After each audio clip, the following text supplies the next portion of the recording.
안녕하세요. 보물땅공장TV 보물부동산 소장 변지옥입니다. 오늘 월요일이라 제가 관리하고 있는 원룸 건물에 가고 있어요. 이런저런 체크도 할 겸 해서요. 지금 보이는 원룸 건물은 질레 테크노밸리 산업단지 근처에 있는데요. 그래서 입주자 대부분이 근처 공장에서 근무하는 사람들입니다. 우리나라 분도 계시고 중국 노동자, 외국인 노동자들이지요. 이렇게 A동, B동으로 나눠져 있고요. A동 층당 5세대, 3층으로 15세대이고요. B동도 똑같아요. 여긴 공동 쓰레기장인데요. 쓰레기 분리수거가 아파트처럼 잘 안되고 있어요.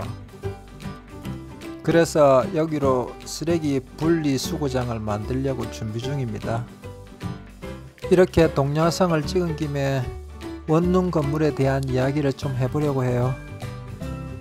처음에 말씀드렸다시피 여긴 산업단지 근방이라 우리나라 사람도 있지만 외국인 노동자도 많아요. 회사에서 외국인 노동자들을 위해서 마련해주는 방도 있고 외국인 노동자가 직접 구하는 경우도 많아요. 원룸 입구를 보이시나요? 특히 동남아 외국인들 음식 특성상 식용유를 많이 사용해요. 그래서 외국인 노동자들이 많은 원룸들은 한 번씩 교육을 해야 합니다. 2층으로 올라가고 있습니다. 여기도 경고문 적어놨습니다. 이렇게 두 세대가 있고요. 돌아보면 세 세대가 이렇게 또 되어 있습니다. 원룸 내부도 보여드리고 싶은데 지금 빈 방이 없어 보여드릴 수가 없네요. 이렇게 3층까지 있는데 똑같은 구조입니다. 요즘 빈방 구하기가 힘들다고 하네요. 여기도 풀방입니다. 왜냐하면 공장은 많은데 원룸이 많이 부족한 실정이거든요. 그래서 원룸 형식 건물들이 좀 더 생겨야 하는데 이게 현실적으로 좀 쉽지 않아요. 김해 질레 테크노밸리 근처 땅값도 많이 상승한 데다가 아시다시피 건축비가 너무 많이 올랐거든요. 거기다가 주차장법도 강화되어서 여긴 한 세대당 한 대 차량 주차 공간을 확보해야 하는 상황입니다. 월세 30여만원을 받아서 수익성이 전혀 나오지 않거든요. 현재 이 원룸 건물은 동당 15세대가 있는데요. 새로운 건축법을 적용시키면 12세대를 지을 수 있습니다. 땅값, 건축비도 많이 올랐는데 현 건축물로 비교해도 월 100만원 월세가 적게 나오는 셈이 되거든요. 그래서 제가 4년 넘게 원룸 관리를 직접 맡아본 경험으로 원룸 사업에 관심이 있으신 분은 새로 지으시는 것보다 기존 건물을 인수하시는 게 좋을 듯 싶어요. 원룸 사업은 투자 대비 수익성이 높은 건 사실입니다. 단 신경 쓰실 일이 많죠. 관리도 자주 해주셔야 되고 수익성이 공짜로 좋아질 수는 없겠죠. 전기라든지 간단한 가구 수리 등 손재주가 있는 분이라면 많은 비용을 아낄 수 있을 겁니다. 비용 절감이 곧 수익성이 될 테니까요. 그리고 부동산 소장으로 직접 원룸을 관리해 본 경험으로 김해에선요, 지극히 주관적인 제 경험으론 대규모 산업단지 근처 원룸을 한번 살펴보시면 어떨까 합니다. 어느 지역이든 상관없겠지요.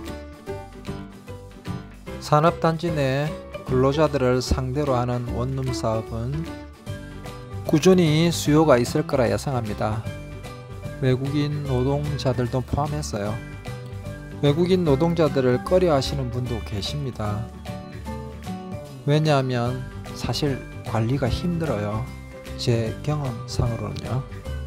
그렇지만 또 나름 장점도 있답니다. 방에 대한 불평이 많이 없고요. 월세를 미루는 경우가 많이 없어요. 그건 다른 나라 월세 제도 때문이기도 한데요. 우리나라 월세 제도와 많은 차이점이 있어요. 외국에 나가보시면 아시겠지만 전세 제도라는 게 없습니다. 전부 월세죠. 거기에다가 보증금이 거의 없어요. 예를 들어 우리나라에서 가장 많은 노동자가 있는 베트남을 예를 들어 볼게요. 베트남은 보통 보증금을 월세의 2개월치를 받습니다. 예를 들어 월세가 30만원이면 보증금을 60만원 받는다는 얘기지요. 아니 그럼 2달치만 월세 안 내면 보증금을 다 까먹는데 어떡하나? 라고 생각할 수 있겠죠. 우리나라 실정에서는 당연한 걱정입니다. 우리나라 법은 임차인을 우선하는 정책이라 월세를 안 내도 함부로 내보내지 못하죠. 그렇지만 베트남은 그렇지 않습니다. 한 달이라도 월세가 밀리면 주인들은 바로 방을 뺄 수 있어요. 물론 강제적으로 가능합니다. 그래서 이게 생활하다 보니 아무리 돈이 없어도 가장 우선이 월세 내는 것입니다. 이게 몸에 배이다 보니 웬만하면 월세를 미루지 않죠. 그렇지만 우리나라 사람은 좀 다르죠. 돈이 없으면 월세를 미루는 경우가 허다합니다.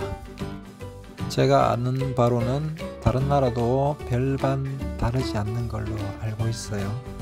제가 경험한 바로는 그렇습니다. 그냥 참고만 하세요. 원룸 사업을 생각하는 분이 계신다면 한번 참고하셔도 될 것 같습니다. 다시 한번 말씀드리지만 진짜 참고만 하셔야 됩니다. 이제 저도 원룸 건물 한 바퀴 돌아보고 사무실 들어갑니다. 다음에 또 뵙기로 하고요. 혹시나 궁금한 점 있으시면 언제든지 연락 주세요. 감사합니다.